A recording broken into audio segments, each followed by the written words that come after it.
Okay, now we're fault finding on a hot water system.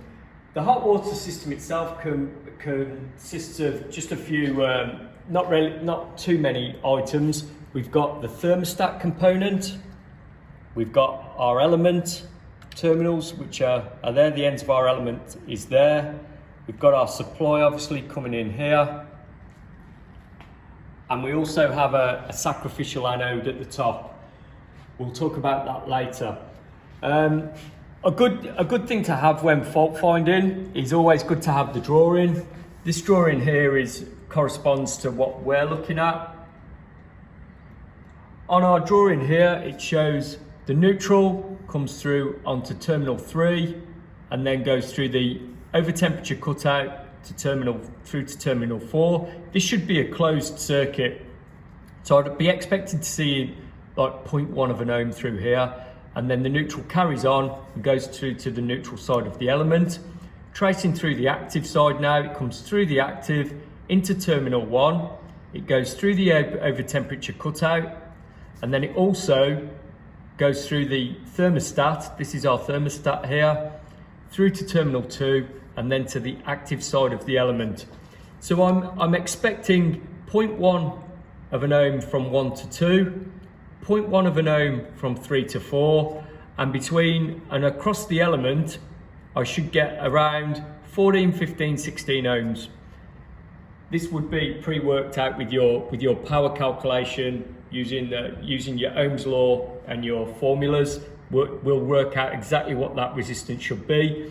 Typically for a typical 3.6 kilowatt heating element, I would be expecting, like I say, 14, 15, 16 ohms, something like that. So first things first, let's test the meter. And we're getting 0.87, let's zero that. So my meter's good now, I've been zeroed on my meter. We can see here that the neutral side has come up to terminal 3. There's terminal 3 there. And terminal 4, I should get a...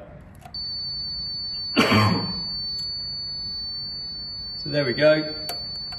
Closed circuit there. And on my active side, terminal 1 to terminal 2, closed circuit. This indicates that my thermostat is all good. It's all in the closed position, which is what I'm expecting. If I just pop the cutout there, you can see I've got an open circuit now on my neutral, and I've got an open circuit through my active. And if I just pop the cutout closed again, that re-establishes my connection. So the stat and the cutout appear to be okay. Over onto my element now, and I'll take a reading here across the element. And we can see, what are we getting? 14.36 ohms. This indicates that the element is good. If I had a short circuit across the element, that would indicate a new element required. An open circuit, same thing, or a partial open, I would need to replace the element.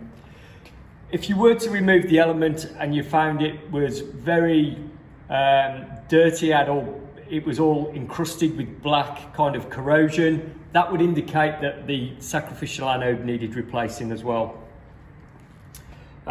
So I've come to this, and this is an important part of why we do a visual inspection. We can see here that we've got quite a nasty looking little repair, or a joint has been made on this.